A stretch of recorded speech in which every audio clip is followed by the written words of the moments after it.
Oi, gente, tudo bem? Como é que vocês estão? Espero que todos e todas estejam bem. Eu sou a professora Ana Clara e vamos dar sequência à nossa matéria de Direito Penal 4 aqui na UFPB.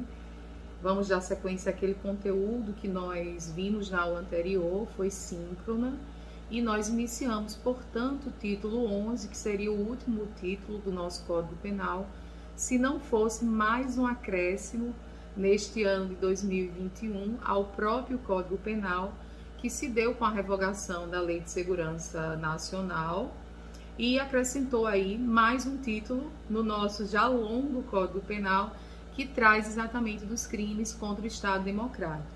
Esse é um capítulo à parte, nós já temos um texto a respeito disso, vocês tiveram acesso a esse texto. Então, na aula de hoje, vamos voltar para o título 11, na verdade, vamos continuar esse título 11 e tratar de alguns aspectos atinentes exatamente a esses crimes contra a administração pública.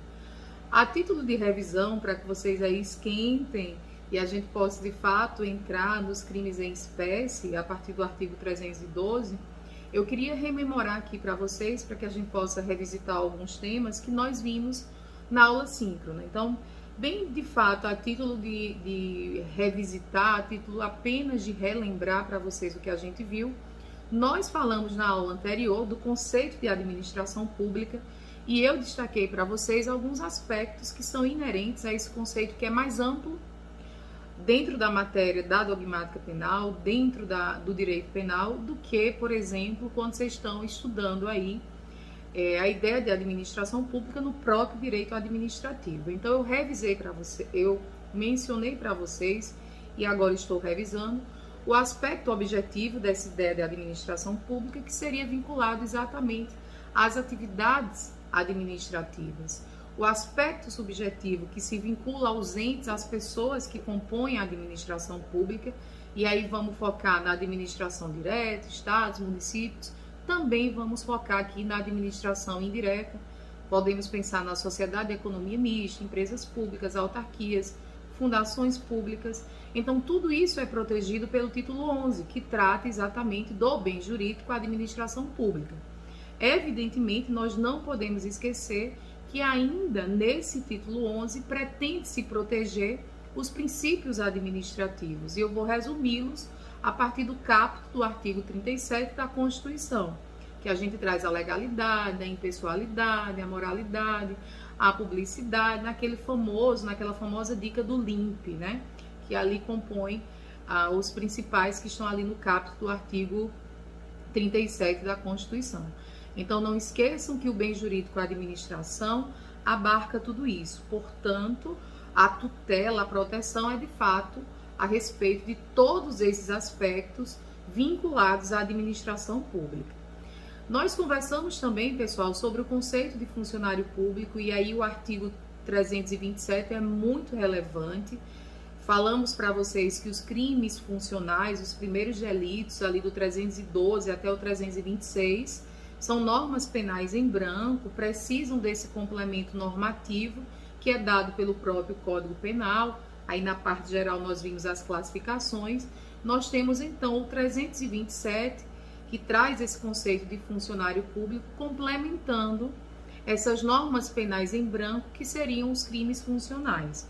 Então eu falei para vocês, vocês vão lembrar que aquele que exerce cargo, emprego, função, de modo transitório ou não, de modo remunerado ou não, compõe esse conceito lato sensu de funcionário público. Nós vimos o conceito equiparado àquelas pessoas que desempenham atividades em paraestatais, em entes contratados, conveniados, desde que desempenhem atividades típicas.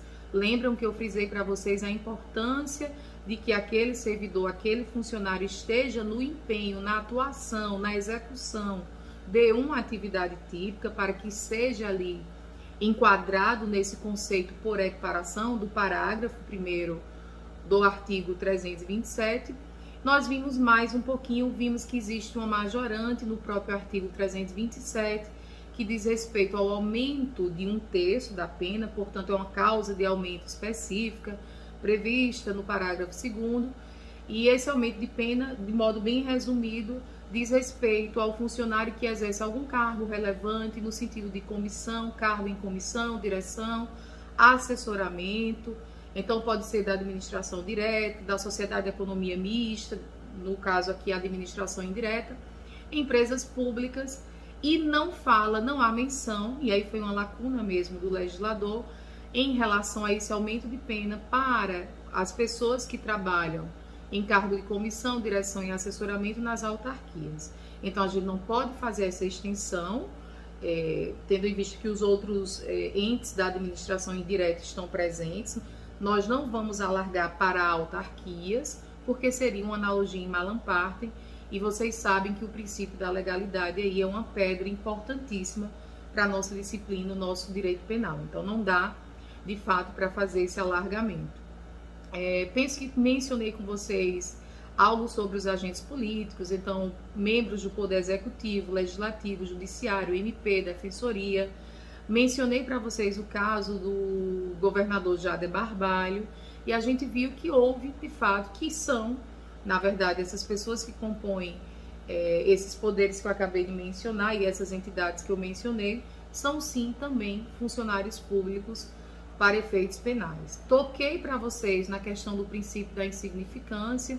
Sabemos que a natureza jurídica do princípio da insignificância é uma causa de exclusão da tipicidade material, mas existe uma súmula 599 do STJ que exatamente vem no sentido contrário de não aplicação do princípio da insignificância, mormente, principalmente, quando estamos lidando com os crimes funcionais. Então, essa primeira parte aí dos crimes contra a administração pública, porque eu mencionei para vocês que o próprio STJ já mitigou essa ideia, essa tese que está sumulada de não aplicação, para aplicar o princípio da insignificância no crime de descaminho, que é um crime praticado por particular contra a administração pública, e que o STF, a contrário senso, vinha até antes de 2020 aplicando o princípio da insignificância. Quem for fazer uma pesquisa jurisprudencial vai encontrar mais o STF aplicando a insignificância em relação aos crimes funcionais ao crime de peculato. Então, havia mais uma vinculação ao erário, ao patrimônio, e o STJ, a contrário senso, em respeito aos princípios que eu mencionei para vocês, aos princípios administrativos, à moralidade administrativa, ao exercício regular dessas atividades administrativas, vinha afastando a possibilidade de considerar a conduta insignificante. Resumo da ópera: nós temos como regra no STJ a ideia de não aplicação, afinal existe a súmula 599, no entanto, para o descaminho já existe essa possibilidade, a gente fez com vocês a explicação, o limite dos 20 mil reais, então submeto vocês para a aula anterior. E o STF, até 2020, vinha contrariando esse entendimento do STJ. Me parece que a partir do ano de 2020, o STF, o próprio STF, que aplicava a insignificância, vem trazendo um entendimento mais duro a respeito dessa possibilidade, porque houve um julgado aí que tem sinalizado essa mudança de entendimento do STF, quando o crime contra a administração pública é praticado com abuso de poder. Então, vamos ficar alerta, porque, na verdade, é uma aplicação causuística, né? Depende do caso concreto, para que a gente, de fato, tenha o entendimento final, se vai haver ou não aplicação, mas existe consolidada a súmula, então, pelo menos em relação ao STJ, há um entendimento mais vinculado à não aplicação. Não sei se o STF, no futuro, teremos que observar as próximas decisões, vai se alinhar e a gente vai ter aí mais uma uniformidade nesse entendimento a respeito da insignificância e dos crimes contra a administração pública. Lembrei para vocês, pessoal, que os crimes contra a administração pública enquadram-se lá no artigo 7º, inciso 1º, letra C, que são os casos de extraterritorialidade incondicionada. Então, crimes contra a administração pública praticados por quem está exatamente a serviço dessa administração pública vai sofrer aí vai poder sofrer a jurisdição penal novamente, mesmo que venha a ser julgado, processado no exterior. Afinal, os casos de extraterritorialidade incondicionada são casos que vêm como exceção aquele princípio que a gente estudou lá em parte geral, o princípio do ne bis in idem. E essa exceção ao princípio do ne bis in idem, a possibilidade de repetição do processo, de julgamento, de execução, essa exceção vem legalizada no mesmo artigo 7º, que traz essa hipótese dos crimes praticados por funcionário público a serviço da administração serem julgados novamente, artigo 7º, inciso 1º, letra D. Essa possibilidade de excepcional ne bis in idem vem presente no próprio parágrafo 1º do artigo 7º, que trata da extraterritorialidade. Então, não esqueçam. Mencionei também para vocês o aspecto da progressão de regimes, então a gente vai ter que voltar lá para o artigo 33, parágrafo 4º, quando estudamos teoria da pena. Então, é imprescindível que haja reparação do dano, restituição da coisa, com todos os acréscimos aí legais, desde que isso seja possível ser feito. É evidentemente que o direito subjetivo à progressão, à mutação de um regime fechado para o semiaberto e aberto, quando não possível, esse pagamento diante de uma pessoa insolvente, a depender do preenchimento das outras condições, esse direito de progressão não vai ser vedado. No entanto, quando possível, deve ser feita essa reparação, essa restituição da coisa. Falamos de afastamento cautelar. Eu acho que eu lembrei para vocês que foi acrescido no nosso Código Penal o capítulo 2º, né, no nosso título 11, o capítulo 2º, letra B, dos crimes contra as licitações e contratos administrativos, que estavam lá entre os artigos 89 e 99 da Lei 8.066 de 93. Nós agora temos mais um capítulo no Código Penal que traz dos crimes do 337-E até o 337-O, que vem exatamente substituir esses que eu mencionei da Lei 8.666 de 93. E é importante a gente ter esse conhecimento, essa lembrança. Por quê? Porque esse novo capítulo também vai se adequar a todas essas regras gerais, por assim dizer, que eu estou colocando aqui para vocês, a respeito dos crimes contra a administração pública.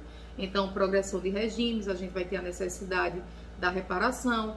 São crimes que vão aí serem compreendidos pela ideia de extraterritorialidade incondicional. Então, tudo isso que a gente está falando também vai se aplicar a esse novo capítulo, capítulo 2º, letra B, dos crimes contra licitação e contratos administrativos. Não esqueçam disso. Penso que eu falei para vocês também que com a Lei 14.230 desse ano, de 2021, agora nem todo crime funcional é ato de improbidade administrativa. Por quê? Porque agora os atos de improbidade pressupõem a ideia do dolo. E como nós temos, por exemplo, o peculato culposo, e é um crime funcional, mas vai ser um crime funcional que não vai ser ato de improbidade. Então, se antes a gente tinha aquela ideia, todo crime funcional é ato de improbidade, hoje, tendo em vista a modificação desse ano, de 2021, como nós temos o peculato culposo, que não é doloso, a gente não vai ter a correspondência com o ato de improbidade, que agora pressupõe o elemento subjetivo, a vontade, a consciência, o dolo para a prática do ato de improbidade. Falei para vocês da ideia de vinculação e independência de esferas jurídicas, quero dizer instâncias penais, civil e administrativa. Remeto vocês à leitura do artigo 65 e seguinte, 66, do Código de Processo Penal. Mencionamos algo relevantíssimo, que é a ideia de, nos crimes, normalmente nos crimes funcionais, poder existir o concurso de agentes entre o intraneus, que é o funcionário público, e um particular, que é o extraneus, desde que esse particular, evidentemente, conheça a circunstância pessoal do funcionário público ser exatamente funcionário público e praticar o crime em razão dessa facilitação que o cargo, função, o emprego lhe permite. Então, graças ao artigo 30, como essa condição funcional, ser funcionário público, se torna elementar nos crimes funcionais, se o terceiro tem conhecimento disso, e é importante que esse terceiro de fato tenha conhecimento da condição do sujeito ser funcionário público, para evitarmos responsabilidade objetiva. Então, esse particular tem que ter o dolo, tem que ter a ciência, a consciência de que o outro é funcionário público. Então, graças ao artigo 30, há a possibilidade de comunicação dessa condição que se tornou elementar para o terceiro.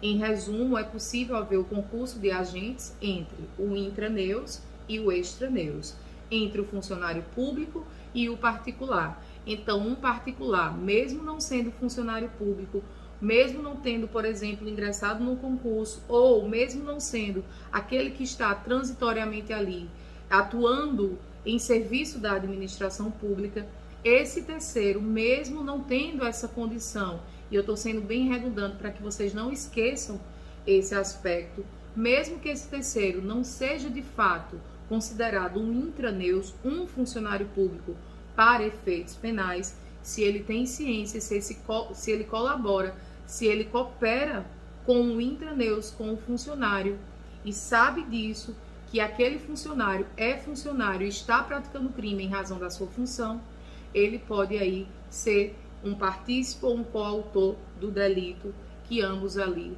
ou mais de dois, né, que o concurso ali vai permitir a punição e a responsabilidade para todos, graças exatamente ao artigo 30, que diz: são incomunicáveis as circunstâncias de caráter pessoal, salvo quando elementares do tipo. Aqui nesse caso, a condição pessoal de ser funcionário é elementar do tipo, portanto, pode se comunicar se o particular tiver ciência. Não esqueçam disso, eu venho frisando esse ponto, esse artigo 30, o 29 também, quando a gente fala da teoria humanista, mas principalmente o artigo 30.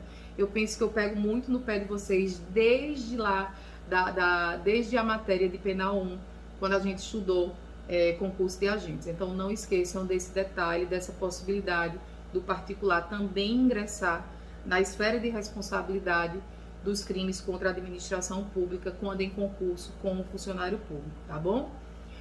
No finalzinho da aula, eu penso que eu mencionei para vocês uma classificação bem específica dos crimes funcionais, porque nós temos os crimes funcionais próprios e especiais e nós temos os crimes funcionais impróprios e mistos. Eu falei que diz respeito a essa classificação ao aspecto da tipicidade, quero dizer, existem tipos que foram criados propriamente para os funcionários públicos. Se a gente retirar a condição de ser funcionário público, nós não encontramos uma situação, uma conduta típica semelhante, e existem tipos penais que foram criados de modo genérico para os particulares, para as pessoas comuns que não têm essa qualidade especial de ser o funcionário público, mas foi criado um tipo semelhante para quem pratica a conduta de modo semelhante, mas é funcionário público. Então, se a gente imaginar o crime patrimonial de apropriação indébita, que vem lá no artigo 168, apropriar-se tendo a posse legítima de um bem móvel, né? Então, você passa a agir como se dono fosse. Se você não é funcionário público, apropria-se do vestido da sua amiga que te emprestou para você ir para um casamento, você não devolve, depois você passa a agir como se dona fosse, você pratica a apropriação indébita. Ana, nós temos no 312 o primeiro crime de peculato, na primeira parte do 312, no caput, o peculato apropriação. É bem parecido. O que é que muda? O que muda é que o sujeito que vai praticar o delito, ele é funcionário público e apropria-se do bem, tendo em vista o favorecimento que o cargo, emprego ou função lhe oferece. Então, mutatis mutandis, a mesma ideia. Só o que é que muda ali é que no 168 nós temos a condição de qualquer pessoa poder praticar o crime, e no 312 nós temos a condição especial, a necessidade de que esse sujeito ativo preencha a ideia do 327, ou seja, o conceito de funcionário público para fins penais. Então, esses crimes que têm tipicidade semelhante, ou melhor, o crime funcional que tem uma tipicidade semelhante, por exemplo, lá nos crimes patrimoniais, nós chamamos esses crimes funcionais de funcionais impróprios ou mistos. Se a gente pensar na prevaricação, a gente só tem aí a ideia de prevaricação para os funcionários públicos. Então, é um tipo funcional próprio, especial, destinado, criado especialmente para aquele que tem a condição especial de ser funcionário público, tá bom? E agora, finalmente, a gente adentrando na ideia dos crimes em espécie, né, nós vamos começar a estudar o crime de peculato. E aí, apenas uma curiosidade, né, peculato vem de peculatus, do latim, né? Vem de peculiatus, se você for atrás da origem, da etiologia da palavra, que significa, na verdade, que significava ali na origem, né? Na ideia primitiva, era a moeda, porque pecus, gado, né? Aquela ideia bois, pecuária em si, né? Então, os animais ali que tinham o valor de troca, o valor digamos assim, da moeda.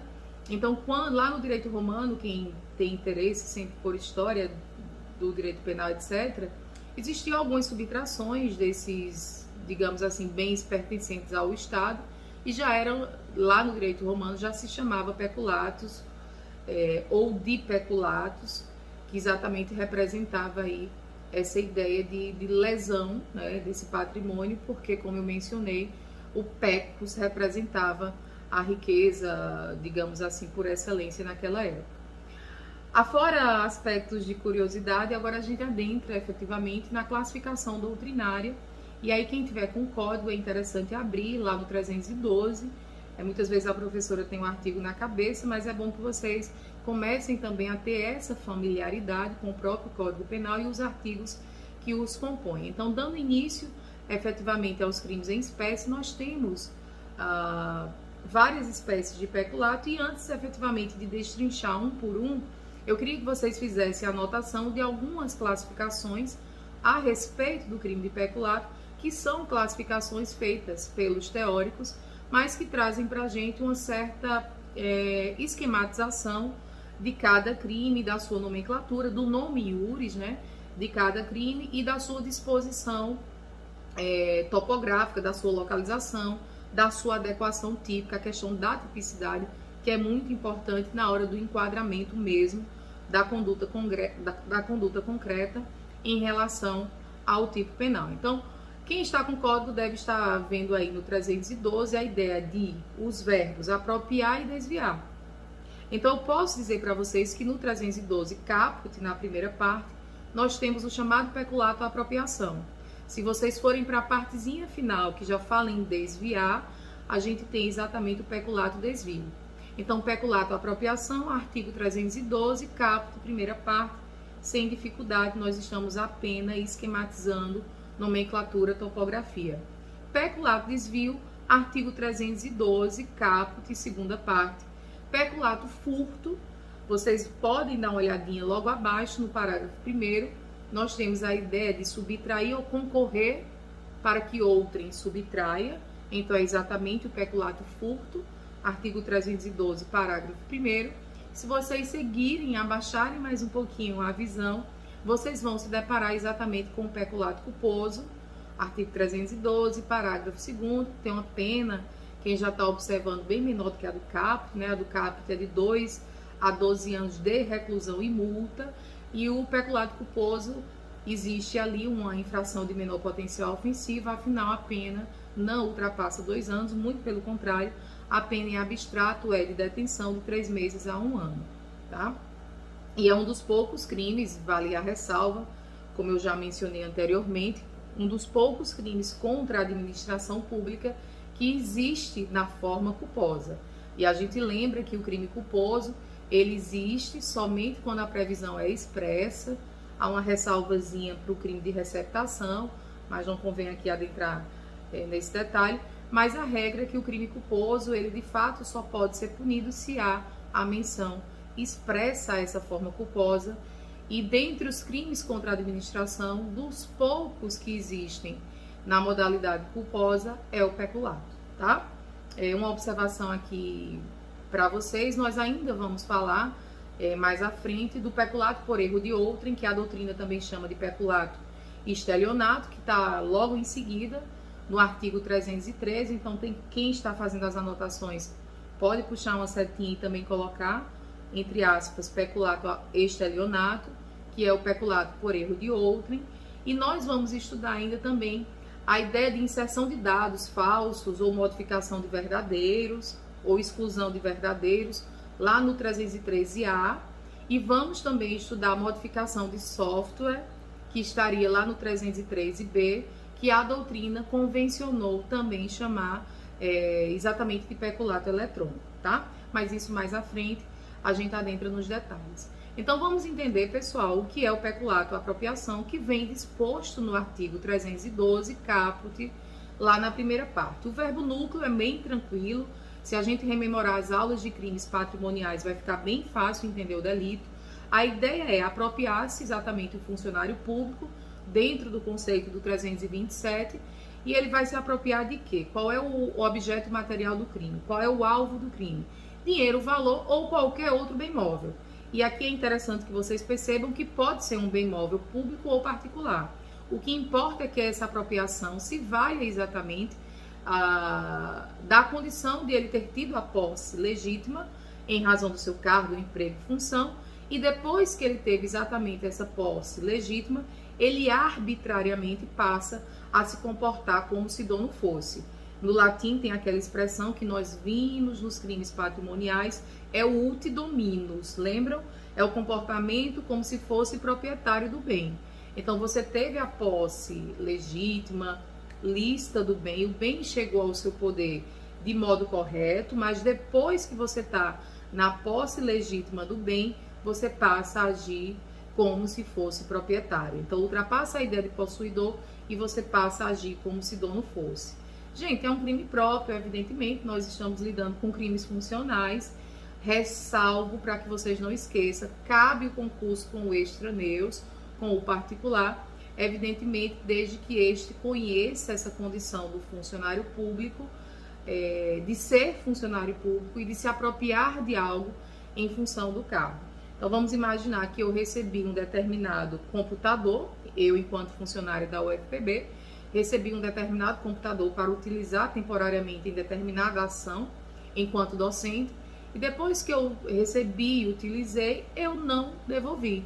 Então, eu deveria restituir à administração pública e dolosamente eu passo a agir como se dono fosse do objeto. Se alguém me auxilia nessa ideia de agir como se dona fosse, por exemplo, eu até coloco a venda. Então, se alguém me auxilia nessa conduta, depois que eu estou na posse legítima, a agir como se dona fosse, sendo funcionário ou sendo particular, se sabe que eu sou funcionária pública, também pode responder pelo crime de peculato apropriação, tá bom? Então, a consumação, em resumo, se dá exatamente quando eu já estou em posse legítima, depois, arbitrariamente, surge em mim a ideia de agir como se dona fosse. Então, vejam que já é uma diferença, inclusive, com o furto, que aqui o sujeito, no peculato apropriação, ele já tem a posse legítima. No furto, a gente vai buscar essa posse, porque o verbo é subtrair. Então, é retirar. Mas mais à frente a gente fala um pouquinho do peculato furto. Vamos entender então o peculato desvio, para vocês que estão aí com o código aberto, no artigo 312, segunda parte, que trata exatamente da ideia. Vou ler o artigo todo para que a gente possa pegar a partezinha final. Então ele diz assim, o artigo 312, apropriar-se o funcionário público de dinheiro, valor ou outro bem móvel público particular, ou desviá-lo. E aí a gente tem a conduta do peculato desvio em proveito próprio ou alheio. E a pena, como eu falei para vocês, é de 2 a 12 anos e multa. Vejam que aqui vai haver o desvio do bem, exatamente de uma destinação diferente do bem. O bem deveria ir para determinado setor, não vai, mas é em proveito próprio ou alheio. E eu faço essa ressalva para vocês, pessoal, porque se a gente desvia algum tipo de bem, ou as verbas públicas, sendo mais específica, nós vamos poder estar diante do artigo 315, que é o emprego irregular de verbas públicas. Então, determinada verba deveria ir para a educação e vai para a saúde. Vejam que está em proveito da administração, mas foi irregular, porque deveria ir para a educação e não para a saúde. Agora, quando o desvio é em proveito próprio ou de terceiro, alheio, nós voltamos para a parte final, ou segunda parte do artigo 312-K, tá bom? Então, existe nesse peculato desvio esse dolo específico, proveito próprio ou alheio, além do dolo genérico do que está contido na ideia de desviação, na ideia de desviar em si. Podemos imaginar aqui um exemplo, e esse exemplo é do informativo 664 do STJ, que foi julgado em 6/11/2019. Então, aí um exemplo recente, que eu trouxe para vocês, e vocês vão ter contato quando receberem o material escrito e via slide, né? Então, nessa jurisprudência aqui, qual foi o caso? Existia um administrador que descontava os valores das folhas dos funcionários públicos, dos servidores, que tinham feito alguns empréstimos, então ele era responsável pela folha, e no lugar dele encaminhar aqueles valores que deveriam ser encaminhados para determinada instituição financeira que tinha realizado o empréstimo, ele desviava. E o STJ, né, o STJ inclusive considerou que pouco importa se ele tinha ali, na situação concreta, tido lucro. Então, não precisava demonstrar que havia lucro, precisava demonstrar que ele havia o dolo de se aproveitar e desviou. Então, eu lembro para vocês que sempre que a gente fala de dolo específico, né, essa ideia de desviar para proveito próprio ou alheio, isso não significa que para que haja a consumação do crime, de fato esse lucro, esse proveito próprio deve acontecer. O que basta é que ele tenha esse elemento subjetivo, que ele tenha na mente dele o desvio para proveito próprio ou alheio.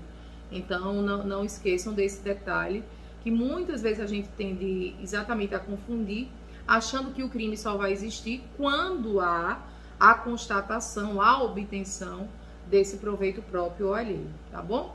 Dando sequência aí, vamos fazer a leitura do parágrafo 1º, que traz exatamente o peculato furto, e vocês podem encontrar em algum doutrinador a ideia de peculato impróprio versus o peculato propriamente dito, ou próprio, que estaria no caput, que seria o peculato aí, apropriação ou desvio, seria o próprio, e aqui no parágrafo 1º nós teríamos o peculato furto ou impróprio, que é exatamente quando o funcionário público, embora não tendo a posse, evidentemente, porque o verbo vai ser subtrair, então ele não vai ter a posse do dinheiro, do valor do bem, mas ele subtrai, primeira parte.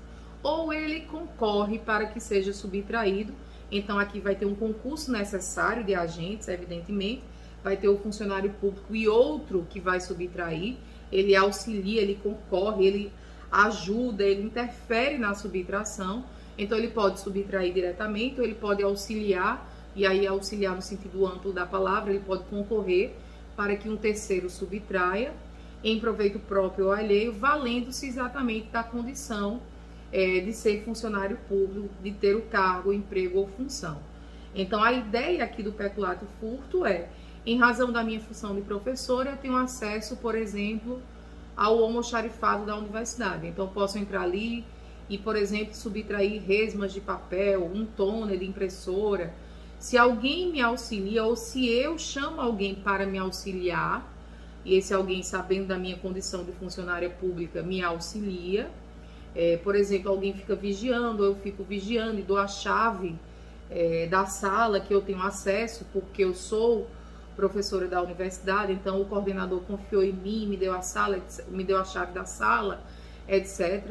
Então, tendo em vista que eu tive facilidade de ter acesso ao bem, e eu fui lá e subtraí, ou eu concorri para que o bem fosse subtraído mediante o concurso necessário com um terceiro, nós estamos diante do peculato furto ou do chamado peculato impróprio.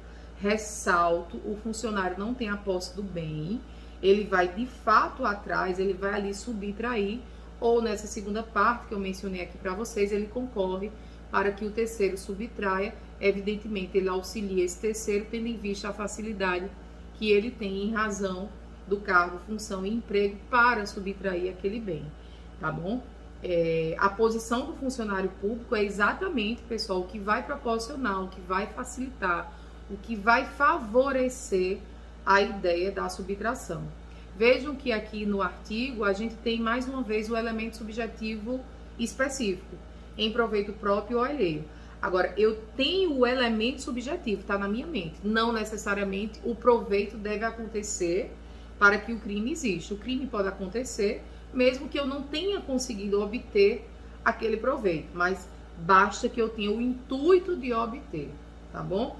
Ressalto que nessa segunda parte, concorrer para que o bem seja subtraído, nós estamos diante de um crime nessa parte de concurso necessário, exatamente porque a minha atuação, por exemplo, no caso que eu dei de funcionária pública, vai exatamente depender da concorrência da ação dolosa também de um terceiro que vai efetivamente efetuar ali a subtração, o peculato furto, com o meu auxílio, evidentemente.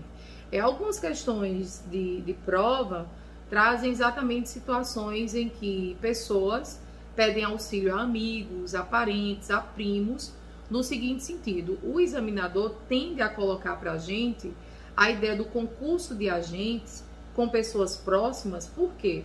Porque as pessoas próximas têm ciência da condição do seu parente de ser funcionário público. Então, imagine o caso de um policial militar que tem um policial ou um funcionário em geral que tem acesso a um galpão onde ficam veículos apreendidos e ele chama um irmão, um primo, para auxiliá-lo na subtração de um carro, evidentemente que está ali no galpão, que ele achou por bem, enfim, subtrair, gostou do carro, quer subtrair. Como ele tem acesso ao galpão, ele, com auxílio do seu primo, realizou a subtração do veículo. Tanto ele como o primo respondem pelo peculato furto, tendo em vista que a ideia de que o primo conhece a circunstância dele ser funcionário público daquele local que há o veículo, que facilita o acesso dele.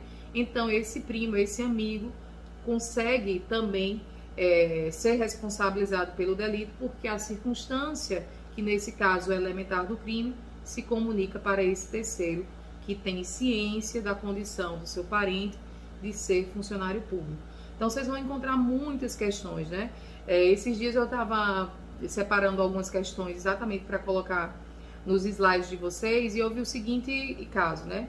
Fulano de tal, agente policial que trabalhava em dada delegacia do estado, chamou o seu primo para subtrair computadores, tendo em vista a facilidade que, por ele ser agente policial, ele tinha em ingressar na sala e retirar alguns computadores ali.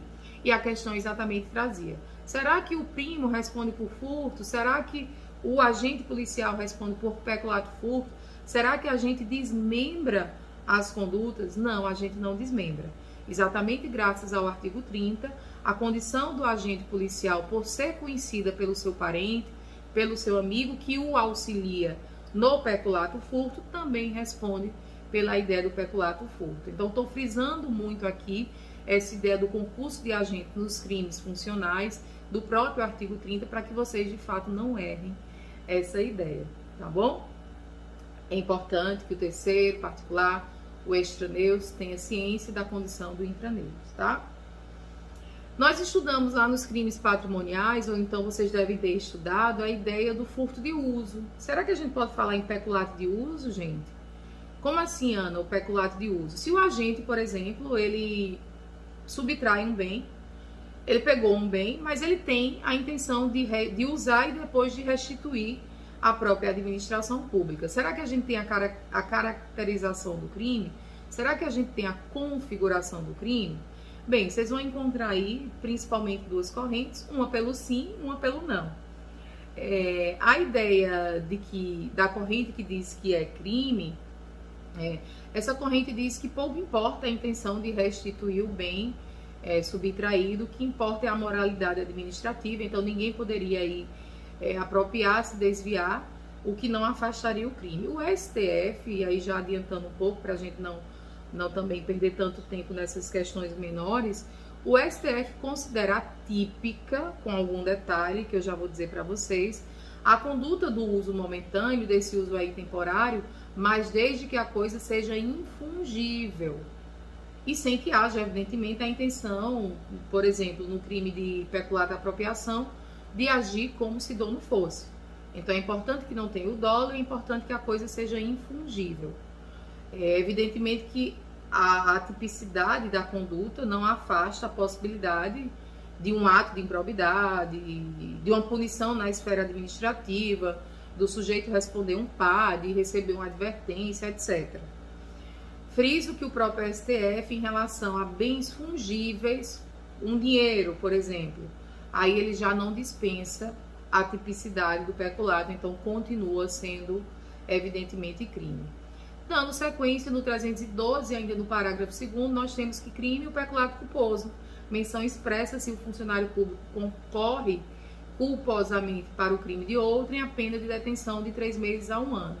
Vamos tentar entender aqui esse crime de peculato culposo, porque geralmente os crimes culposos, eles são praticados mediante negligência, imprudência e imperícia, as modalidades de culpa, né, que a gente tem ali no artigo 18, se a gente for abrir lá, nós temos a culpa nas suas modalidades. Mas, Ana, como é isso? O funcionário público concorre para o crime de outrem, então ele concorre culposamente. Então, vejam, aqui eu vou ter pelo menos 2 sujeitos. Primeiro detalhe, eu vou ter o funcionário público que vai ser negligente, imprudente, imperito, ele vai ser desidioso, ele vai ser relapso, ele vai ser desatento. Por conta desse descuido, dessa ausência do cuidado objetivo devido, exatamente um terceiro vai dolosamente praticar um crime. Vamos supor, o sujeito é responsável pelo, como a gente está falando aqui, o almoxarifado. Então, onde fica lá alguns objetos importantes para a execução de atividades administrativas, né? Então, o sujeito é responsável por cuidar desse setor. E ele deixa o setor aberto. Vai um terceiro lá e subtrai algum objeto, algum bem da administração pública. E aí também não importa tanto aqui nesse momento se esse terceiro é ou não funcionário, porque eu estou falando da punição do responsável do setor. Para o responsável, para o responsável do setor, nós vamos ter o crime de peculato culposo. Para o outro funcionário, nós vamos ter a conduta que ele praticar. Então, vejam que a ideia do peculato culposo é exatamente pela desídia. Então, é a ação do funcionário público que, por imprudência, negligência, imperícia, desídio, relapso, ausência do cuidado objetivo, ele exatamente favorece, concorre para que o terceiro pratique dolosamente, por exemplo, um furto, tá? Detalhe principal aqui, eu diria que é bem cobrado, inclusive em alguns certames aí nacionais, seria o que vem logo abaixo no parágrafo único, que a gente tem a ideia da reparação do dano, né? Atentem para algumas coisinhas que eu vou falar para vocês aqui. Se o funcionário público que culposamente concorre para o crime de outrem repara por completo, né, o dano, restitui a coisa, no caso aqui geralmente vai ser a reparação efetivamente do dano. Se ele repara completamente o dano antes da sentença irrecorrível, lembrando que é irrecorrível, apesar de saber que os senhores sabem, mas é que transitou em julgado, tá? Então, se ele repara antes dessa sentença irrecorrível, há a extinção da punibilidade. Vejam que a extinção da punibilidade não representa perdão judicial, não, gente. Todo mundo confunde, às vezes, o perdão judicial com necessariamente extinção de punibilidade. Perdão judicial é uma causa de extinção da punibilidade. Essa reparação é outra causa de extinção da punibilidade. Então, não confundam. Pode ser que uma questão traga aí para vocês a ideia de que no crime de peculato culposo existe previsão do perdão judicial. Isso é falso. No crime de peculato culposo, existe a possibilidade de, diante da reparação do dano antes da sentença irrecorrível, extingua-se a punibilidade. Se posterior a essa sentença, a gente tem uma minorante, uma causa de diminuição de pena específica, muito importante, substancial, porque vai reduzir a pena de até a metade, tá? Também não confundam, é importante mencionar aqui, lembrar para vocês que essa reparação não se confunde com o instituto que vem lá no artigo 16, o chamado arrependimento posterior, que é possível nos crimes sem violência, sem grave ameaça, em que o sujeito repara o dano, restitui a coisa antes do recebimento da denúncia ou da queixa-crime. E nesse caso do arrependimento posterior, quando o sujeito repara, restitui nos crimes sem violência, sem grave ameaça, antes do recebimento da denúncia ou da queixa, nós temos uma minorante. A pena pode ser diminuída, aqui uma minorante evidentemente genérica, está no artigo 16, parte geral, e a pena pode ser diminuída de 1/3 a 2/3, tá? Então não confundam. Só para de fato esquematizar. reparação completa antes de sentença irrecorrível, extingue punibilidade. Reparação completa depois da sentença, tá? Então, posterior a essa sentença irrecorrível, a gente vai buscar ali uma diminuição da pena para que na execução ele tenha aquela minorante de até metade. Arrependimento posterior, crime sem violência e grave ameaça, quando essa reparação ocorre antes do recebimento da ação, seja denúncia, no caso aqui dos crimes funcionais, a gente tem denúncia, as ações são públicas incondicionadas, mas no sentido genérico do arrependimento posterior, antes do recebimento da denúncia ou da queixa, e a gente tem uma minorante, uma fração de pena de 1/3 a 2/3, e não metade, como no caso da reparação posterior à sentença, aqui no peculato culposo, tá bom? No peculato culposo, no fringir aí da situação, a gente pode falar que fazem-se, portanto, presente pelo menos 2 agentes. Quem? O funcionário, que vai responder pela modalidade culposa, e aquele que, aproveitando-se da ausência de cuidado desse funcionário, pratica aí o dano, por assim dizer, ao erário, à administração pública dolosamente. Nesse caso, o funcionário responde pelo parágrafo 2º, e o terceiro, a depender da conduta que ele praticar, ele responde pelo crime exatamente que ele praticou. Nós estamos lidando nesse crime de peculato com o patrimônio, mas com o conceito de administração pública no todo, enquanto tutela, enquanto proteção. Então, o que se pretende proteger é sim a ideia do bem móvel, do valor, do dinheiro, mas não deixa de ser a moralidade, a regularidade das atividades administrativas. Os sujeitos desse crime são os funcionários públicos. Nós estamos lidando com um crime funcional, e um crime funcional aqui na modalidade do apropriação e do peculato furto, funcional impróprio ou misto. Agora, em relação ao sujeito ativo, ele é próprio, ele não é comum, ele deve ser praticado pelo funcionário público em razão da sua função, valendo-se dessa função, desse cargo, desse emprego. Evidentemente, pode haver o concurso de agentes, estou sendo bem incisiva, desde que esse particular tenha ciência da condição do outro ser funcionário público, para que a gente tenha a dicção, a aplicação do artigo 30 do Código Penal.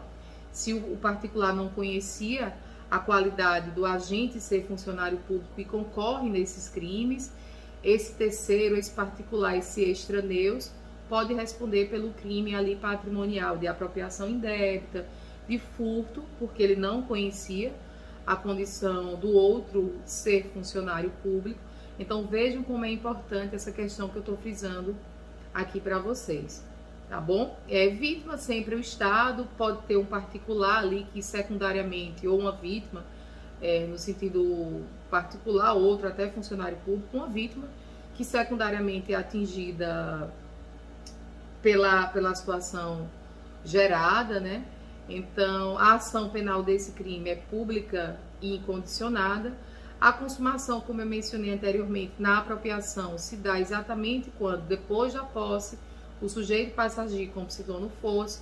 O desvio, quando exatamente é o destino diverso daquele que deveria ser empregado o bem e o valor. Então, eu estou empregando para outros fins. No furto, com a subtração, e a tentativa é possível, tá bom? Nós já falamos do princípio da insignificância, então não vou ser mais redundante nesse sentido. Eu peço para que vocês vejam aqueles aspectos gerais que são aplicados a todos os crimes funcionais, que eu parei exatamente naquela aula síncrona só para falar desses aspectos gerais. E no próximo vídeo, para não ficar tão longo, nós damos sequência a exatamente os outros peculatos, artigo 303 e em diante, tá bom? Gente, muito obrigada pela atenção de vocês, essa aula curtinha a respeito aí do primeiro dispositivo do título 11, o crime de peculato. Então, até a próxima aula.